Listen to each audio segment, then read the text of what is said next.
Entonces, buenas tardes, Luis Carlos, ¿cómo se encuentra?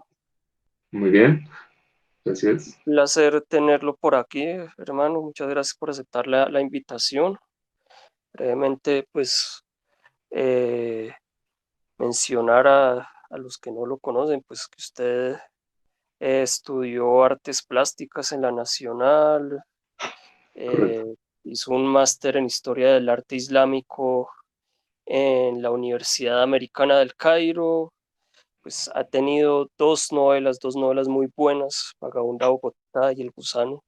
Las dos pues han participado en concursos. Vagabunda Bogotá pues de hecho ganó el concurso nacional de novela y cuento de la Cámara de Comercio y pues además ha publicado hijo de mil cuentos y además pues es un excelente ilustrador, ha viajado por todo el berraco mundo.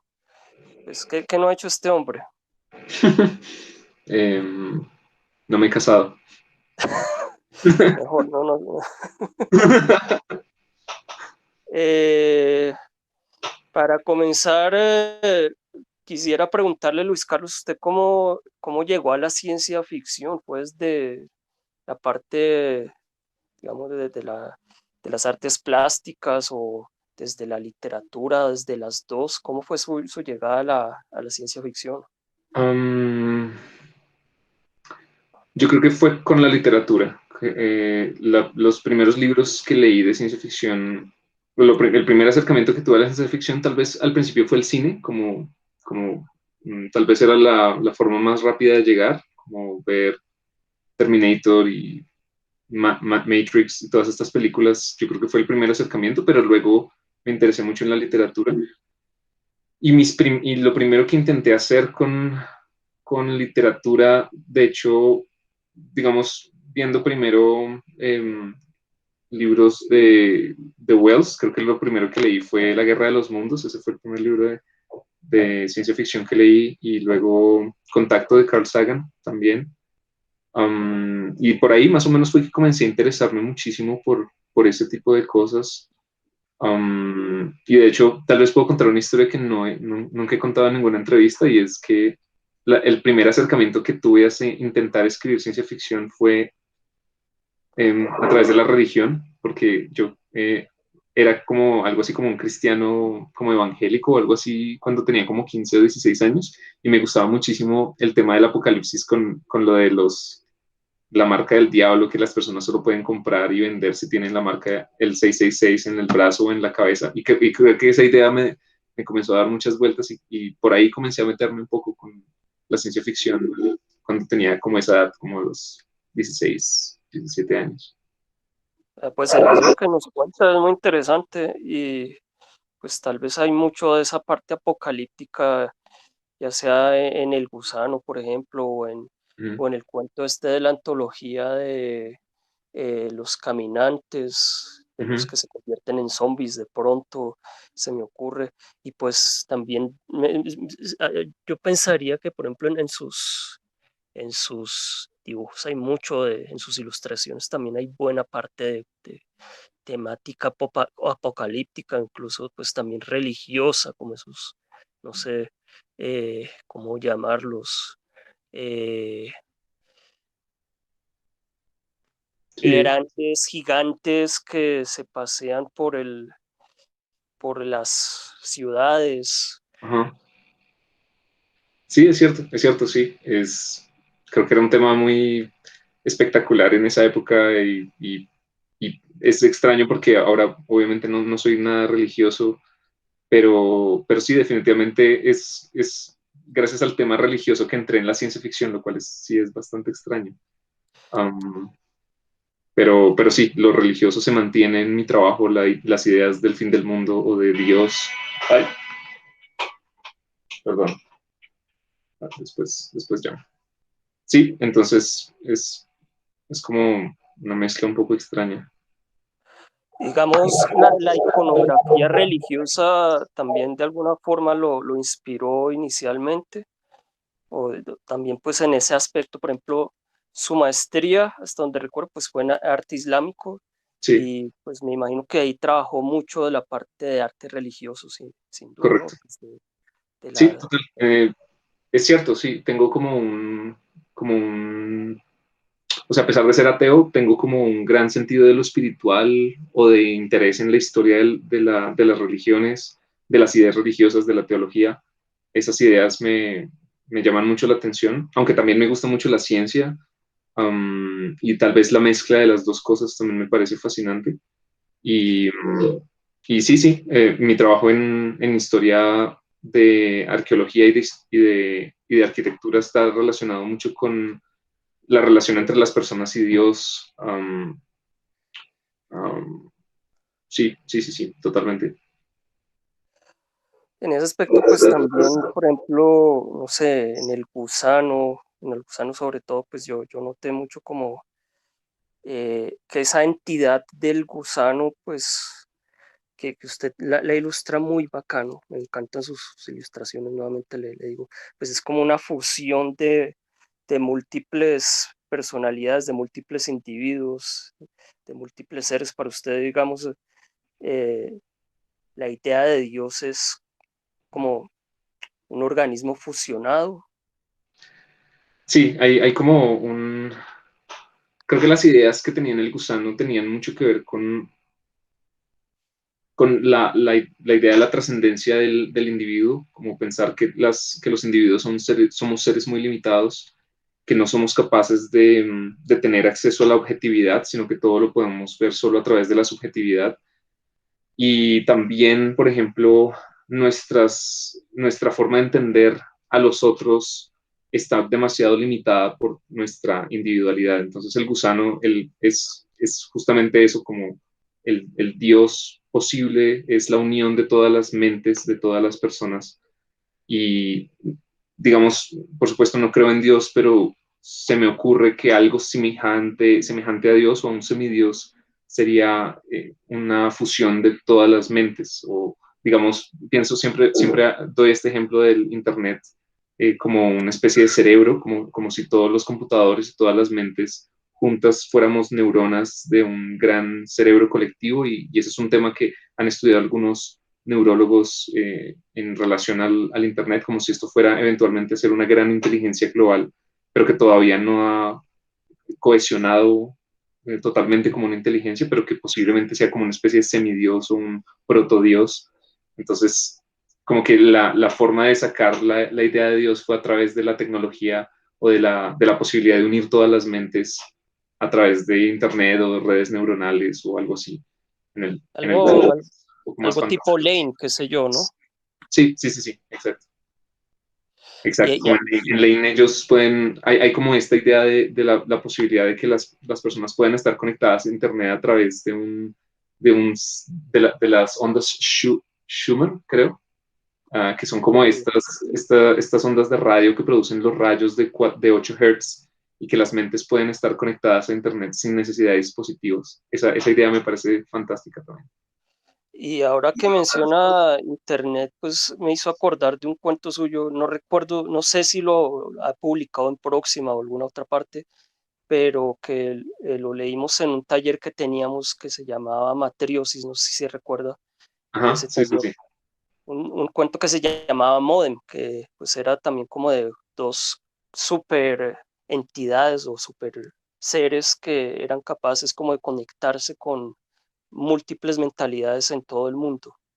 Me Sí, hizo es recordar como que sobre unas chicas que sí, sí era ese, era de unas chicas que podían como sentir un montón de cuerdas, como si sí, todas las... sí, sí. Sí, Dos, ese. dos, dos chicos, una pareja, Saone y como la pareja de ella. Ujú.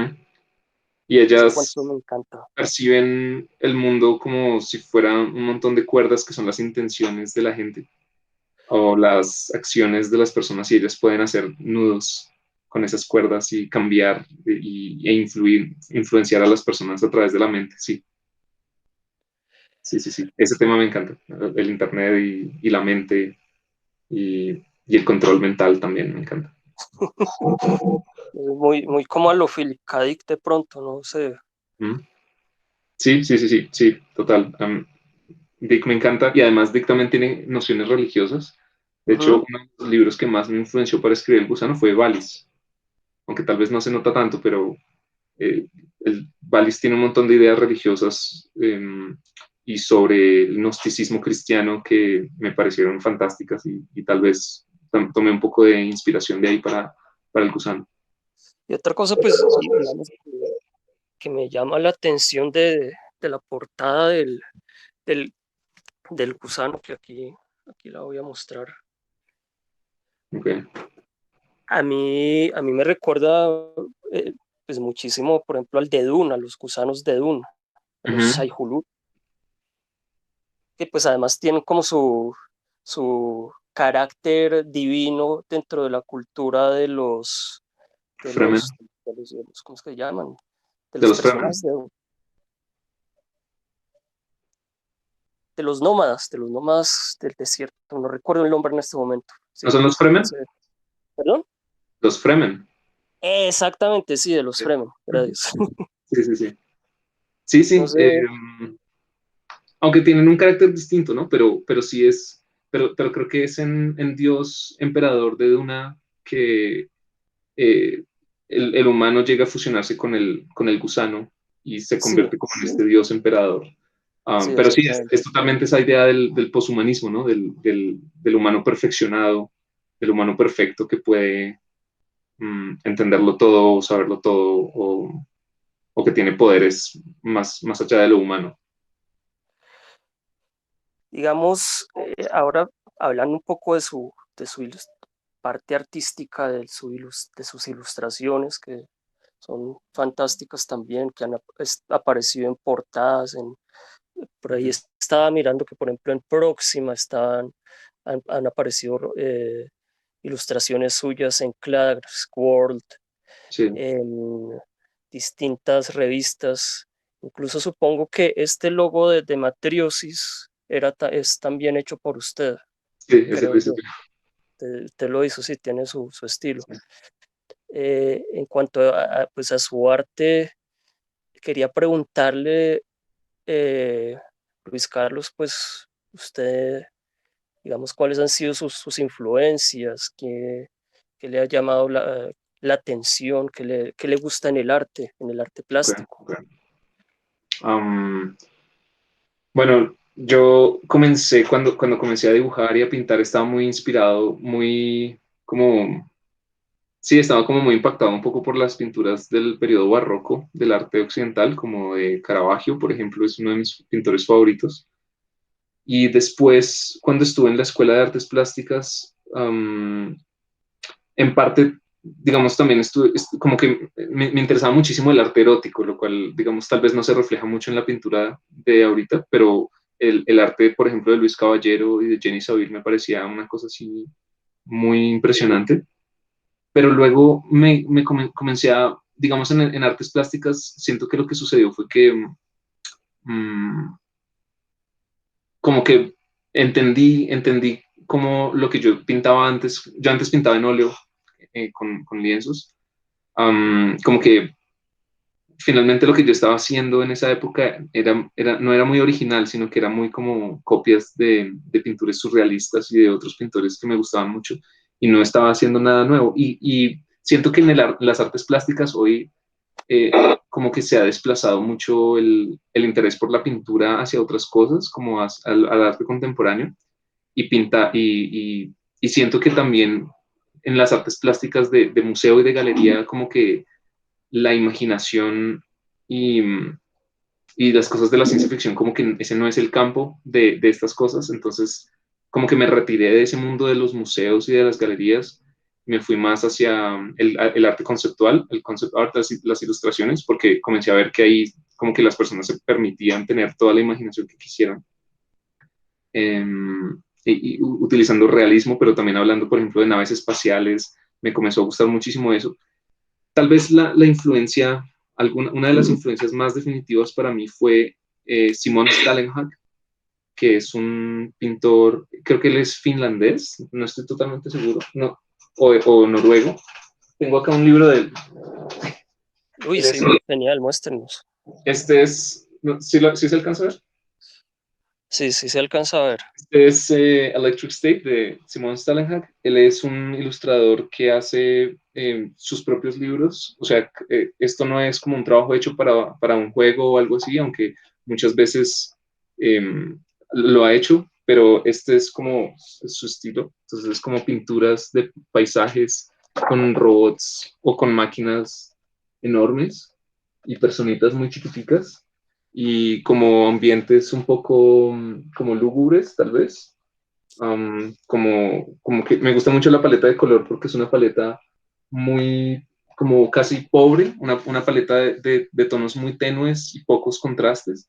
Y eso, por ejemplo, fue una de las grandes influencias porque se ve muy realista, pero también se ve como muy opaco. Y siento que así es el clima también de Bogotá muchas veces cuando llueve, entonces todo es como con unos tonos muy sutiles, de un gris al otro gris. Y siempre he querido hacer algo así, como he querido intentar como manejar emociones a través del color, como lo hace él. Él es como una de mis grandes inspiraciones. Hay otros pintores, pero todos ellos son siempre como pintores digitales, como que ya casi no sigo pintura de lienzo ni nada de eso, sino que como que me aficioné muchísimo al arte digital y ahora trabajo también. eh, Tengo mi tabla Wacom para pintar y sigo a muchos ilustradores en internet, entonces es como, este sería como uno de los principales, pero sigo muchos y me interesa mucho, digamos en Instagram también me la paso viendo pintores y cuando veo paletas de color o ideas interesantes, muchas veces sí como intento reformar algunas de esas ideas, mezclarlas con otras ideas y muchas veces me robo paletas de color, cuando encuentro una paleta de color así como súper bonita que no había pensado nunca antes. Muchas veces me robo los colores, como voy a usar este verde con este azul, con estas configuraciones y eso lo he hecho un poco, pero la traspaso a otras ideas. Entonces, creo que esas han sido como las inspiraciones principales, como el concept art, las pinturas de concept art, que son las que se hacen para películas y videojuegos, que son de personajes, de naves, um, de vehículos, de paisajes, ese tipo de cosas. Hay otro pintor que se llama Jeremy Encino, que también es uno de mis favoritos, aunque de él sí no tengo ningún trabajo, ningún libro, pero me gustaría mucho comprar su trabajo porque es buenísimo, es un excelente pintor.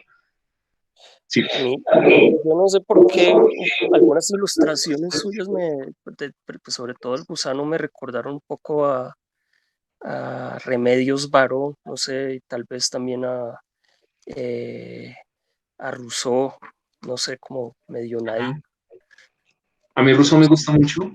A Remedios Varo casi no, o sea, la conozco, he visto sus pinturas y me gustan, pero no me ha influenciado tanto. Um, yo creo que curiosamente de los que más me influenciaron en el pasado fueron Dalí, por ejemplo. A mí Dalí me gustó Sí, muchísimo antes. Um,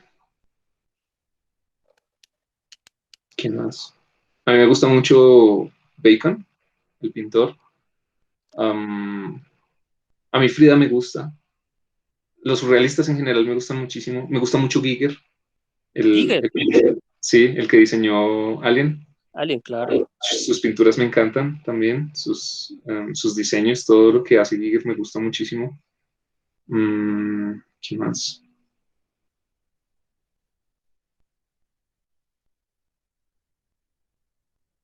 Creo que por ahí va. No me acuerdo en este momento. Digamos, también me gusta mucho el arte abstracto de las pinturas y de los diseños de los interiores de la arquitectura islámica. Por eso estudié arte islámico. Me gusta muchísimo el uso de color en los revestimientos de baldosa de las mezquitas en Irán y en Uzbekistán.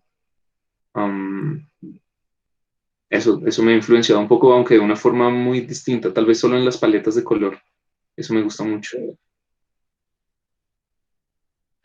Dígame una cosa, Luis Carlos, digamos, ilustradores colombianos o latinoamericanos de ciencia ficción que le gusten, que le llamen la atención, de pronto alguno. Sí, hay un chico colombiano que, se me olvidó el nombre en este momento, que hace ilustraciones de ciencia ficción y es de apellido Bedoya, estoy buscando su nombre, pero él es un ilustrador contemporáneo que está haciendo unas cosas re bonitas y hace cosas así de ciencia ficción y también las mezcla un poco como con cosas políticas.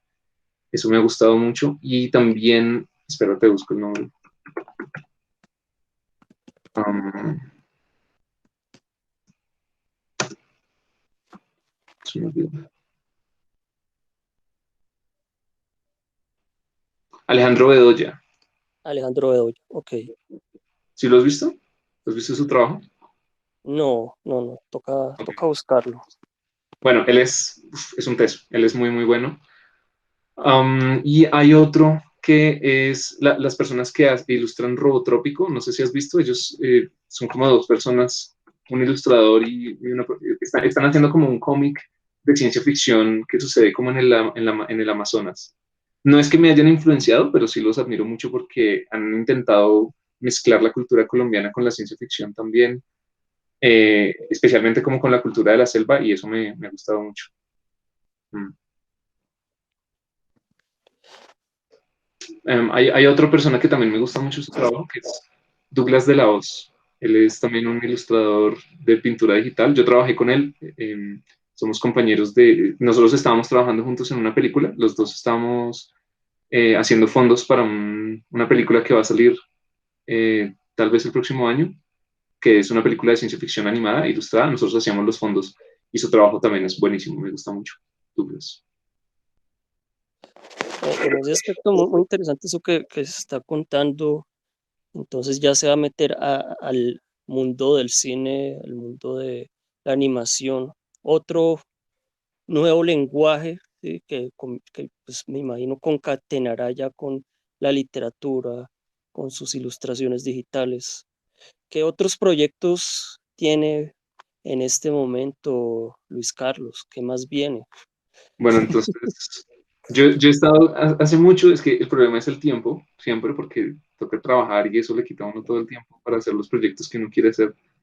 Y he querido hacer un libro ilustrado, todo, así como este que les estaba mostrando, de historias, de una historia en este mundo que he estado pensando hace mucho tiempo como del tecnochamanismo, como muisca, como de muiscas electrónicos con mecas, como estas ideas las he tenido hace mucho tiempo y he querido convertirlas en pinturas y tengo como una historia ya armada para contarlo todo solo con pinturas, no con casi nada de texto, solo con pinturas, sobre, um, sí, como, bueno, no quiero contar la historia, pero sí, es como mecas, yagé y como chamanes, um, ese tipo de cosas. Y el libro que ya... Chaman Punk o algo así. ¿Cómo? Chaman Punk. Algo así, algo así. Y el otro que viene, los otros dos que vienen este año, es un libro de cuentos que se va a publicar con Vestigio, que de hecho se ganó la beca de publicación de IDARTES. Y el otro que voy a publicar el 2021 es una novela, pero digamos, las dos tienen ilustraciones mías, pero no es solo digamos, no son pinturas, sino solo dibujos. El próximo libro que viene con Minotauro, y sería con Planeta Minotauro. Y ese lo voy a publicar en la Feria del Libro del 2021, pero también es ciencia ficción y es más cercano un poco al space opera. Entonces, no solo se mueve entre lenguajes, sino también en estilos. Eh, Ahí ya, pues, tal vez para terminar, Luis Carlos, una cosa, Ujú. usted volvió a hacer música. Yo recuerdo que usted hacía alguna vez videos musicales. Sí, pero Todo no, no, no volvía, no porque es que yo hacía todo en un iPad y se me rompió el iPad y ahí tenía como todo, era como muy fácil de usar y ya no lo tengo, entonces no he vuelto a hacer música por eso, básicamente, pero me encantaría volver a hacer música. Y yo tengo un cello, pero tampoco volví a tocarlo, entonces no, como que el mundo de la música se fue muriendo. hermano, no, pues muchísimas gracias. Hay que Bueno, estar pendiente de sus próximas sus próximas cosas, de sus próximas obras, ¿sí? Seguirlo y pues, muchísimas gracias por la entrevista. Bueno, Pues un abrazo. listo, un abrazo. Gracias por la invitación. Estaré viendo esto el sábado. Bueno, bueno. Entonces, buenos días. Buenos días, Ricardo, ¿qué tal? Entonces, nos encontramos aquí con Andrés Escobar, Andrés Felipe Escobar. Él es escritor colombiano. Él ha publicado bastantes libros y cuentos de ciencia ficción. Por ejemplo, eh, Aniquila las estrellas por mí, Arrúllame Ramona, Tríptico de... ¿Cómo es? Tríptico de una mirla. Perdón. Tríptico de verano y una mirla. Tríptico de verano y una mirla y varios cuentos que me gustan bastante. Por ejemplo, el de Abuela, Crónica de las Caricias. Entonces, pues comencemos. Cuéntenos un poco de usted, Andrés, cómo llegó a la Bueno, Ricardo. escritura. Ok, bueno, yo como llegué a la escritura, pues a mí siempre es parte también de la institución que uno hace o de uno mismo, ¿no? La ficción que uno traza de uno mismo y dentro de mi ficción está eh, la de que siempre quise escribir. Me gustó y me llamó siempre la atención como eso de acercarme a la palabra, etcétera, y me gustó leer y siempre deseé hacerlo y mostrar un poco esas historias o trabajarlas con todos los avatares que tiene ese ejercicio de escritura y los cambios que se dan a lo largo pues de la ruta vital que uno tiene. Entonces eso de o sea, no tengo como una idea clara en qué momento, pero cómo llegué, no hay un instante claro, sino que fue como un acercamiento que se da de manera constante, pero también muy lenta, ¿no? Entonces eso sí ocurrió, pero ya pues en la época del colegio y todo eso, hacía intentos para realizar cosas.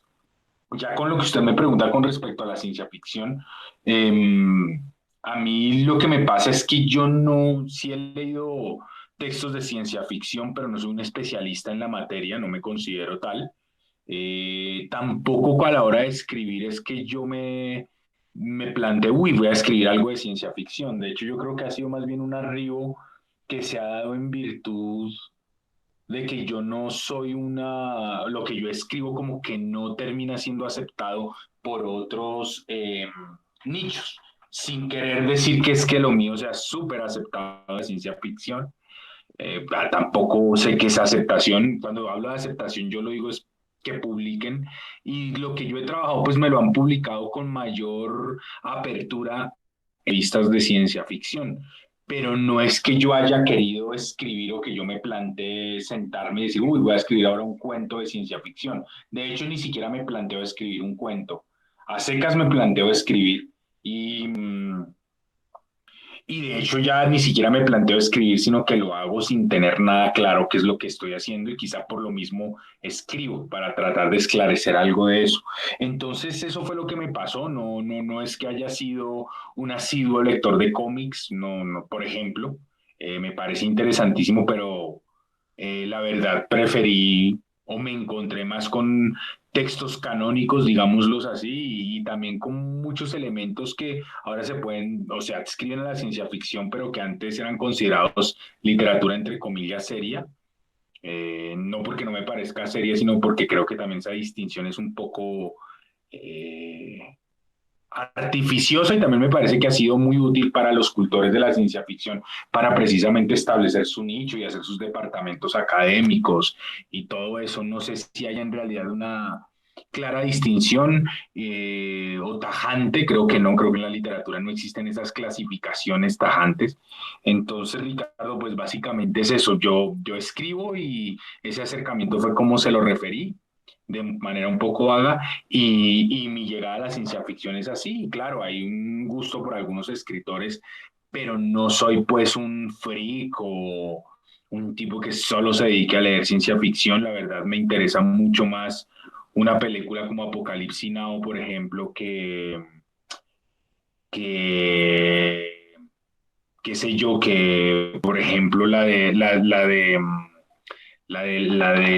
osito este que andaba con el niño, creo que es de Stanley Kubrick, no me acuerdo bien, ni siquiera me acuerdo del director, eh, que pasó hace El unos 15 Resplandor. minutos. No, El Resplandor, no, una que, pero no sé si sea de Kubrick, Ricardo. Una en la que es un niño que es un androide y que termina tirado a la basura, un niño que fue muy famoso, que también hizo una película con el de Duro de Matar, pero se me fue ahorita el nombre, ahorita, Ah, o Gato, inteligencia artificial. inteligencia artificial, esa. Por ejemplo, a mí me gusta más Apocalipsis Now que inteligencia artificial. Sin querer demeritar la otra porque también me gusta, pero es como para dar un ejemplo de que no soy pues un lector excluyente ni que tengo que ir al lugar especializado de la ciencia ficción a leer literatura. No, y de hecho eso me acuerda un poco a lo que decía Philip Dick en unas conferencias en Francia, que decía que muchas veces el escritor de ciencia ficción se mete en eso pues para evitar leer o que le hace falta leer, por ejemplo, a Proust. Y pues a mí Proust, por ejemplo, me gusta, lo cual ya ahora de pronto puede sonar incorrecto, muy conservador, ¿no? Porque hay que... Pero eso sí me pasa, eso es básicamente como mi llegada a ciencia ficción ha sido azarosa. Bueno, entonces en ese aspecto, respecto, digamos, a los textos canónicos o a la literatura que a usted le gusta, a las influencias que usted ha recibido, digamos, ¿qué, qué le ha gustado? ¿Cuáles han sido sus influencias? ¿Qué, digamos, Sí, le gusta de la escritura y pues sobre todo hacia la parte más ficcional, ciencia ficcional, digamos? sí. Bueno, yo me acuerdo que yo entrevisté a Campo Ricardo Burgos, también un escritor considerado de ciencia ficción, el autor del clon de Borges y todo eso, que tiene unos trabajos interesantes. Y él tal vez por su raíz de estudio, que su base de la psicología, me decía algo que uno como que puede proclamar determinadas influencias, uno puede decir, esta es mi influencia, pero en el fondo las influencias son otras. Yo creo que las influencias también pasan mucho por ese campo, digámoslo así, inconsciente, ¿no? Y que uno mismo ni se da cuenta quiénes son. Y en ese sentido, haciendo esa salvedad, pues sí ha habido unos escritores que incluso me dice, "Uy, a mí me hubiera gustado escribir esto". Eh, yo, en términos generales, por ejemplo, a mí me gusta mucho Fogwill, un escritor argentino que murió hace unos 10 años, así como de cercanos. Felisberto Hernández, eh, me gusta mucho. Hay cosas de José Lezama Lima también que me llaman poderosamente la atención. O sea, empiezo a hacer una enumeración azarosa. Hace poco encontré un escritor nada que ver con la ciencia ficción, ni siquiera podría decirse de una forma del fantástico, que es Juan García Ponce. Me llama poderosamente la atención el diálogo que él establece con Bataille y con Klosowski, sobre todo con Klosowski. Me gusta mucho él, pues así de lo que he leído.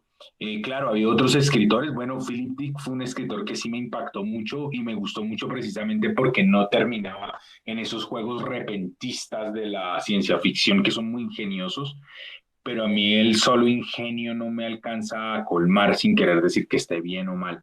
Y me gusta de Philip Dick esas vueltas que le ha hecho una novela como La Invasión Divina, me llama poderosamente la atención por todos esos aspectos místicos sin utilizar a Dios como una simple celada para darle mayor extrañamiento a una narración. Me gusta mucho Carlos Gardini, el argentino, me parece un escritor muy interesante que es consciente de su lengua.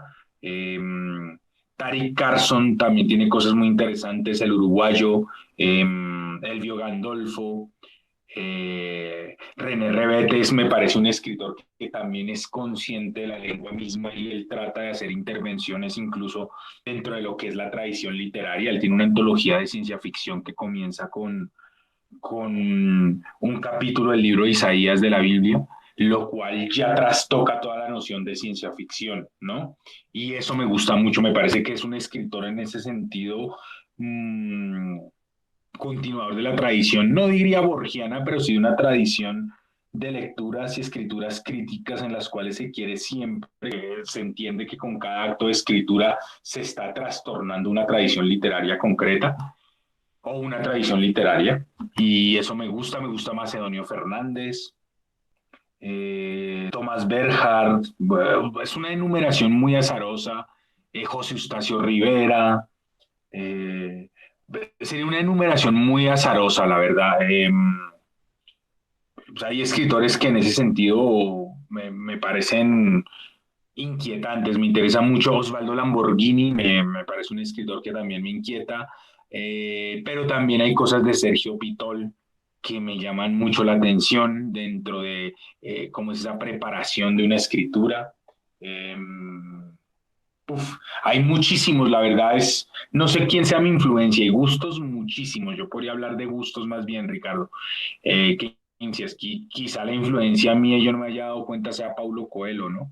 Entonces ahí como que no, y Paulo Coelho puede que a mí no me guste mucho como escribe y de pronto sí resulta que soy mi influencia es Paulo Coelho. De modo que eso me ocurre con el asunto de las influencias. Ok, Andrés, pues una cosa que yo he notado mucho de sus textos es que tienen una gran riqueza poética, como muy eh, dedicada en cuanto a la estructura, en cuanto a la creación de la palabra, de los textos. Yo no sé si usted pues también haya tenido pues mucha influencia de poetas, eso pues luego pues mucho sobre todo en Aniquila las estrellas por mí, que hay una subsección que son como una especie de poemas en prosa, un tanto azarosos, una sección intermedia, pero pues también luego por ejemplo en Abuela y obviamente en Crónica de las Caricias, no sé si usted de pronto lo vea de esa forma también. Ricardo, sí, por ejemplo, ahorita que lo mencionaba, sí, a mí hay poetas que a mí me llama mucho la atención empezar a leer o buscar poetas que haya por ahí circulando y me parece que ellos dotan muchas veces ciertas imágenes que tienen ese elemento de extrañeza o extrañamiento que pueden también servir mucho a la llamada literatura de ciencia ficción o a la especulativa, a la ficción especulativa, que yo creo que también es una palabra muy o una expresión muy grande porque toda ficción implica especular en torno a algo, ¿no? Toda ficción implica eso, una especulación, por más que simplemente sea una ficción que se limite a narrar algo. Y creo que un campo donde se especula de una manera mucho más compleja y se especula poniendo en duda el propio lenguaje es la poesía. Y claro, hay poetas que a mí, bueno, en Aniquilo usted mencionaba, ahí agarro de hecho dos poemas de Raúl Martín y los coloco sin citar al autor, no me lo otorgo yo, no se lo otorga el narrador de uno de los textos, pero está ahí. Y lo que ocurre en la parte intermedia es que sí tengo un gran respeto por la poesía. Me encanta escuchar clases sobre poesía y todo eso, pero al mismo tiempo la siento tan lejana de mí que lo que intenté hacer fue poner en un tipo que escribe textos muy cursis, todo eso, textos que obviamente hice yo y ponen en evidencia que no tengo mucha claridad ni mucho oído, porque la poesía también implica oído, la poesía es más que literatura en ese sentido, y eso es lo que sentí con eso. Y de poetas, uf, bueno, a mí, por ejemplo, desde canónicos como Antonio Machado o como Manuel Machado, el hermano, o bueno, como César Vallejo, eh, románticos como Gustavo Adolfo Bécquer, o incluso poetas del teatro, bueno, Lope de Vega me gusta, Quevedo me gusta, eh, me el siglo de oro en eso me llama poderosamente la atención, me parece un desafío poder leer a un tipo como Góngora en estos momentos, ¿no? Que incluso ha tenido mayor influencia que Quevedo, quizá por lo enrevesado. Eliseo Diego, por ejemplo, para venir más para acá. Hay poetas jóvenes en Colombia, una playa de poetas, y creo que le hemos dialogado con usted alguna vez, mujeres muy interesantes como Merenda Sánchez, por ejemplo. Eh, Creo que dentro de los poetas hay un trabajo muy interesante con el extrañamiento de la palabra Y a mí me interesa mucho eso, ¿no? Que creo que el que lo instala de entrada, bueno, no sé qué si lo instale, pero un tipo como César Vallejo lo coloca a mi Neruda. Hay muchas cosas de Neruda que me gustan, por ejemplo, me gusta que sea grandilocuente, al igual que Raúl Zurita, con todo eso que va de una ayatola, a veces leyendo sus poemas.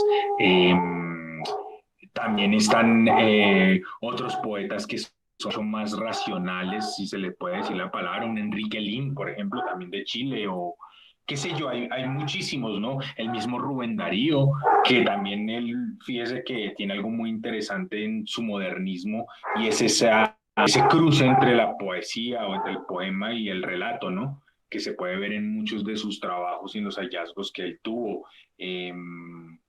Creo que ahí hay muchísimo material para explorar en torno a eso, ¿no? Entonces sí me llama poderosamente la atención la poesía, la verdad que sí, de todos los lugares, Pere Ferrer, estoy mencionando como los que he podido leer bueno, Pere Ferrer escribe en catalán, pero es mucho más cercano y claro, pues poetas también que infortunadamente no puedo leer en su idioma original porque manejo de tal manera esa lengua como para llegar a sumergirme en, en ellos, como sentarse uno a disfrutar autores como, qué sé yo, como eh, Catulo, por ejemplo, me encantaría poderlo desentrañar en su lengua, aunque también me parece muy interesante leer las traducciones, ¿no? Entonces sí, con la poesía y eso, y es básicamente ese elemento de extrañamiento con la lengua lo que me llama poderosamente la atención. Bueno, muchas gracias. Ahora, pues, digamos, hablando un poco de su obra, hay especialmente un cuento que hace poco releí, que es el de Crónica de las Caricias, porque pues es un cuento sobre una epidemia que está, bueno, una pandemia que está acabando con la humanidad y pues que yo lo he visto como muy adecuado para los tiempos en los que vivimos en este momento con el COVID. Pronto nos podría hablar un poco de ese cuento, que lo inspiró, cómo, por qué llegó a esas imágenes tan escabrosas, digamos.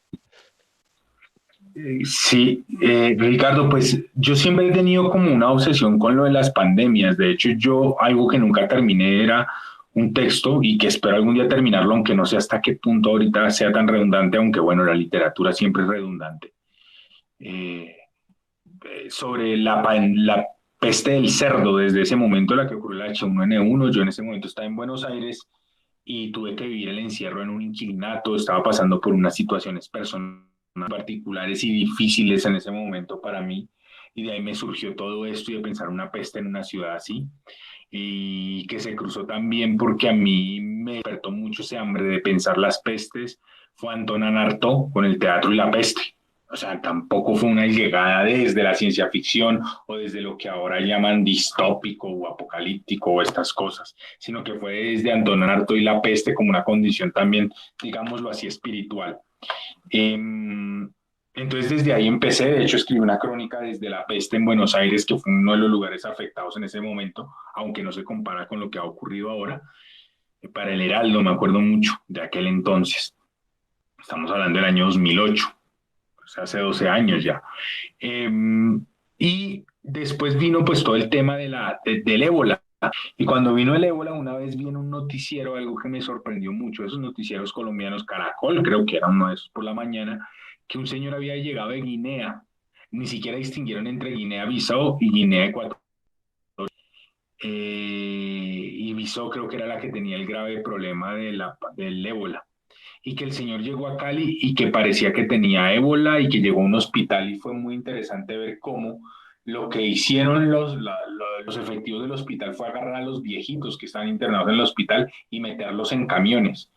Y el señor que llevó al supuesto enfermo de ébola al hospital, después fue ayudó a agarrar a los viejitos para sacarlos y hacer todo el proceso de evacuación. Con lo cual yo pensé, oiga, si en realidad aquí llega a haber ébola, o sea, en ese momento ya hubiera exterminado quién sabe cuánta gente, como si hubiera regado ese bicho de manera tan fácil. Entonces desde ahí yo empecé a pensar de ébola en Colombia, que es una pandemia, ¿no? Y ahí empezaron a surgir las cosas, me imaginé cómo ya no íbamos a tener guantes para que los sanitarios, por ejemplo, pudieran tocar a los pacientes, entonces tocaba usar los guantes de plástico de las pollerías con los que comemos pollo en Colombia, que eso es como muy nuestro, creo, no sé en qué otros lugares den guantes para comer pollo, y cómo nos tocaría también de pronto usar las capas esas que venden en la calle de plástico porque ya no hay para más.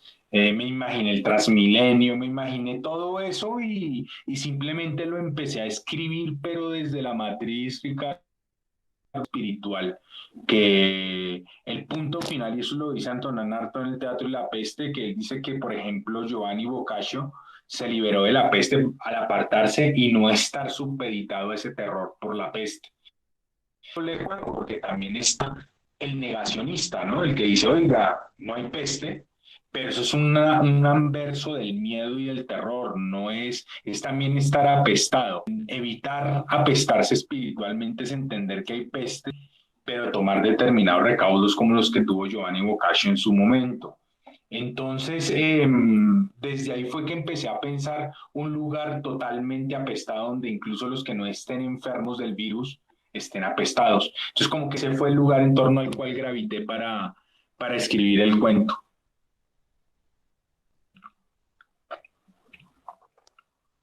Bien, tal vez pues una característica de usted respecto a otros escritores de este momento pues es que ha mantenido una colaboración pues casi constante con otro escritor, pues en este caso con Luis Cermeño.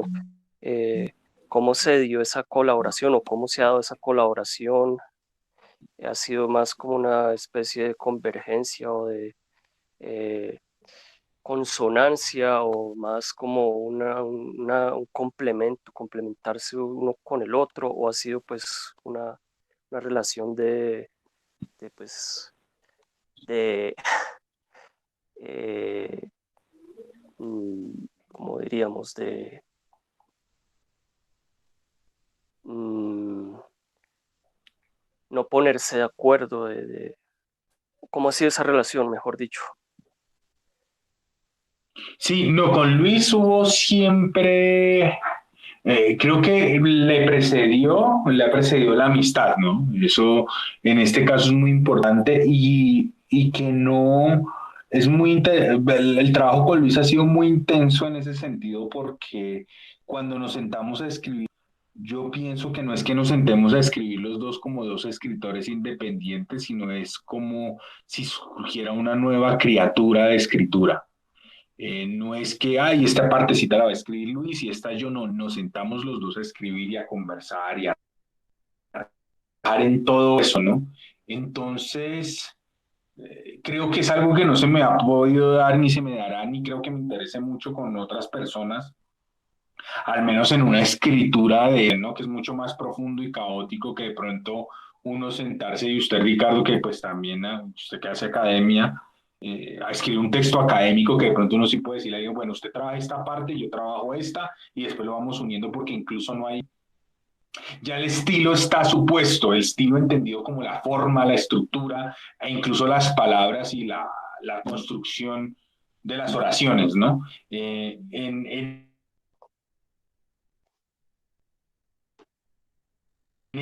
como empezar de nada. Y eso es lo que ha ocurrido con Luis y en ese sentido es que empezamos a escribir y de hecho creo que es una exploración que también nos funciona muchísimo para entender que la escritura no está plegada a un individuo empírico, un empírico, sino que es algo mucho más grande, ¿no? Y eso es lo que nos pasa con esto, que hay como no, no es ni siquiera una mezcla, como que una reproducción que genera un nuevo sujeto, no digamos individuo porque no lo es, pero sí un sujeto, unas palabras, un cuerpo de palabras que empiezan a circular en un orden que incluso se rompe a veces a mitad de lo que se trabaja y eso es lo que ocurre con él, no es entender y nunca es entenderlo como un trabajo que debemos de empezar a realizar, sino más bien como esos encuentros a ver qué va surgiendo, ¿no?